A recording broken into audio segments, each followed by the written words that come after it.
ప్రభునందు ప్రియులైన మీకందరికీ యేసుక్రీస్తు ప్రభువారి నామములో శుభవందనాలు తెలియజేస్తూ ఉన్నాం. ఎడారిలో సెలయేర్లు అనే దిన ధ్యానం కొరకై స్వాగతం. జూలై 9. ఇబ్బంది కొలిమిలో నిన్ను పరీక్షించి తిని. యెషయా గ్రంథం 48వ అధ్యాయం 10వ వచనం. ఈ మాట కొలిమిలోని వేడినంతటినీ చల్లార్చే చల్లని వర్షపు జల్లులాగా ఉంది కదూ. అవును, దీనిపై అగ్నికి వేడిమికి ఏ అధికారమూ లేదు.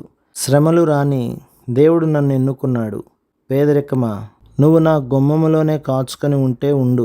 దేవుడు నాతో నా ఇంట్లోనే ఉన్నాడు. ఆయన నన్ను ఎన్నుకున్నాడు.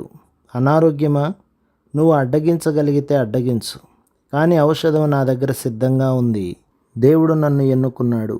ఈ కన్నీటి లోయలో నాకేమి సంభవించినా సరే దేవుడు నన్ను ఎన్నుకున్నాడని మాత్రం నాకు తెలుసు. క్రైస్తవుడా, భయపడకు, యేసు నీతో ఉన్నాడు. నీ అగ్ని పరీక్షలన్నింటిలోనూ ఆయన ప్రత్యక్షతే నీకు ఆదరణ, క్షేమం. తన సొంతానికి ఎన్నుకున్న వాళ్ళెవరినీ ఆయన వదిలేయడు. భయపడకుడి, నేను సదాకాలము మీతో ఉన్నాను అన్నదే ఆయన ఎన్నుకున్న వాళ్లకు ఆయన ఇచ్చిన మాట. ఇబ్బందుల కొలిమిలో వాళ్ళకిదే ఆదరణ.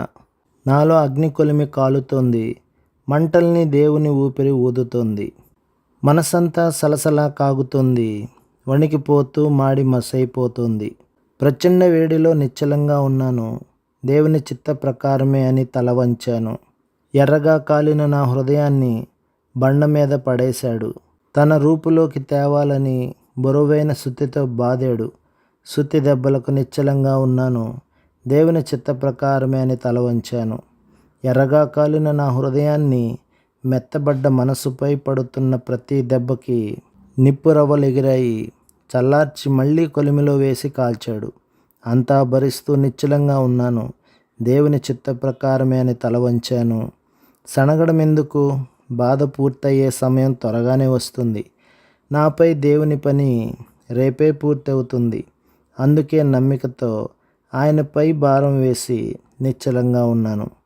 దేవుని చిత్త ప్రకారమే అని తల వంచాను.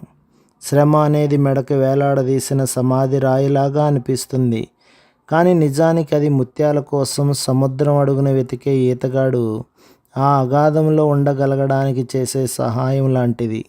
ప్రభు మిమ్మును, మీ కుటుంబమును, మీ సంఘమును దీవించి ఆశీర్వదించునుగాక. ఆమేన్.